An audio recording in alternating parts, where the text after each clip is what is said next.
We have some breaking news coming in. The tussle between conman Sukesh Chandrasekhar and Kejriwal-led AAP government has only intensified.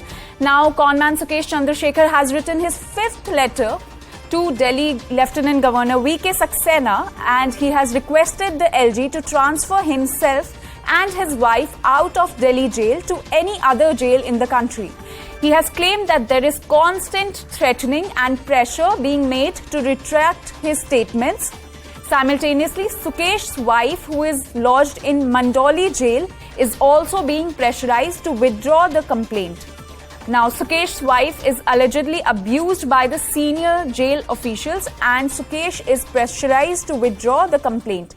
Now, Sukesh has been writing several letters. This is the fifth letter Sukesh has written and the third to the LG. My colleague Shankar Anand for more details on this. Shankar, क्या details दे सकते हैं आप इस letter के बारे में हमें?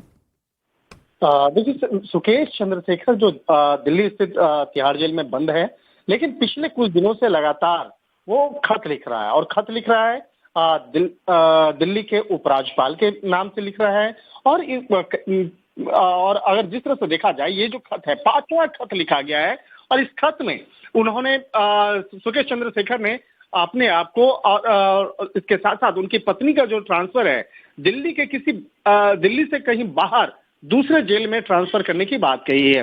इसके साथ ही इस खत में कई तरह के आरोप भी लगाए हैं। आरोप कई लोगों पर हैं, जिसमें कि विशेष तौर पर वो सत्येंद्र जैन जो आम आदमी पार्टी के काफी वरिष्ठ नेता हैं, उसके खिलाफ बाकायदा वो आरोप लगा रहे हैं और जिस तरह से बाकायदा तिहाड़ जेल के अंदर में एक कहा जा सकता है कि मैनेजमेंट है, उस मैनेजमेंट पर भी सवाल उठाया जा रहा है और खास तौर पर ये चाहते हैं, जिस तरह से बाकायदा आम आदमी पार्टी को ये टारगेट किया जा रहा है, आम आदमी पार्टी के चाहे अरविंद केजरीवाल हो दिल्ली के मुख्यमंत्री, उन पर भी बाकायदा ये कहा जा सकता है कई तरह के आरोप लगा रहे हैं। कैलाश गहलोत जो है उस पर भी कई तरह के आरोप लगा रहे हैं और उसके साथ साथ उन आरोपों के साथ साथ ये चाहते हैं कि अब उनका ट्रांसफर तिहाड़ जेल से बाहर किसी दूसरे अन्य राज्य में उसको ट्रांसफर किया जाए।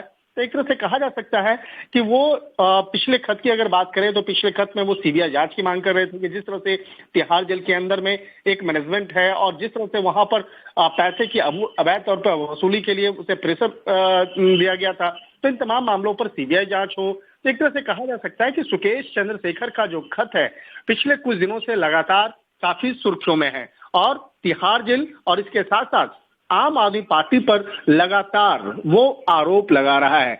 और 31 अगस्त की अगर बात करें तो जेल के अंदर जी शंकर आनंद